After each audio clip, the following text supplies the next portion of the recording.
Thank you, Mr. Speaker. I rise in support of the 2015 National Defense Authorization Agreement this House will consider later this week. I am very proud to represent Fort Hood, the largest military base in the world. On November 5th, 2009, 5 years ago, our community suffered an unthinkable tragedy when a radicalized Islamic extremist named Nadal Hassan opened fire on Fort Hood and fatally shot 15 men and women and one unborn child. More than 30 others were wounded that day. Hassan's radicalization was well known to the FBI and the DOD as early as 2005. Hassan plotted with the known terrorist Anwar al-Awlaki, and he expressed his radical views to his classmates. This administration dismissed these concerns in the names of political correctness. 5 years ago, the president promised to take care of the victims of this shooting, but shortly thereafter, he turned his back on them and declared the attack to be workforce violence. These victims and their families are still waiting for justice. Our communities have suffered long enough in the name of political correctness. I'm very proud that my colleagues in the House and Senator Cornyn and Senator Cruz have not dropped the ball. We have stood for Fort Hood community and the victims of this terrorist act, even as the president failed to act. The House and Senate have agreed on this legislation that they will allow these heroes to receive the Purple Hearts and make them eligible for the benefits they deserve. The victims and their families will soon receive justice and closure.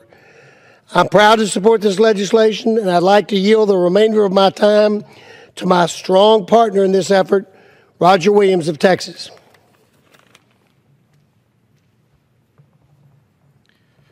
I want to thank my colleague, Congressman John Carter, for his words, but more importantly, for the many years of hard work he has put forth to care for the soldiers at Fort Hood. Mr. Speaker, the 2009 terrorist attack at Fort Hood was an unthinkable tragedy. At that time, it was the only story the news reported for days. Who was this murderer? Why did he do it? Could there be more like him? As other military installations at increased risk of this type of attack too? How did we not see this coming? After the attacks on September 11th, we asked these same questions. That's the difference between workplace violence and a terrorist attack. The Fort Hood shooter was not a disgruntled employee who took his anger out on his colleagues. He was a hate-filled, vengeful Islamic extremist who intentionally planned the horrendous terrorist attack and carried it out with no remorse. Islamic extremists like him want us to fear them every single day. They want to hit us where it hurts by taking innocent American lives and waging war on our military members. They have zero regard for our human life, not even their own. That's why our response to terrorist attacks on American soil must be consistently tough, precise, and without hesitation. At the memorial service honoring the lives of 13 Americans and one unborn, President Obama pledged to take care of those who were injured and the families of those who killed. Yet 5 years later, he has completely neglected them. Because President Obama designated the attack workplace violence, these men and women are not eligible to receive the benefits, treatment, compensation that combat troops killed and injured in combat zones receive. The negligence has caused many injured victims to have to pay their own out-of-pocket expenses for treatment, costing some hundreds of thousands of dollars. One victim was pulled off active duty, and her paycheck went from $1,400 a month to $200 a month and lost her military health insurance. Others scrape by on disability payments, but still have to pay the remainder of their medical bills from their own pocket. My friend Sergeant Alonzo Lunsford was shot 7 times, but was turned away when he tried to check into an Army PTSD clinic due to the fact that he was not injured in combat. This is not my definition of taking care of our nation's heroes.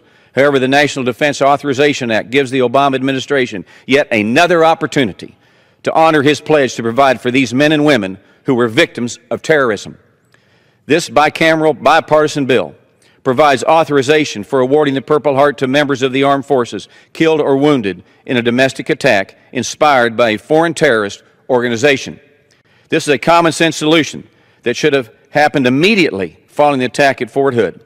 I want to thank Chairman McKeon and again Congressman Carter for their tireless work on behalf of our troops and for many of my Texas colleagues who have joined the fight to restore justice.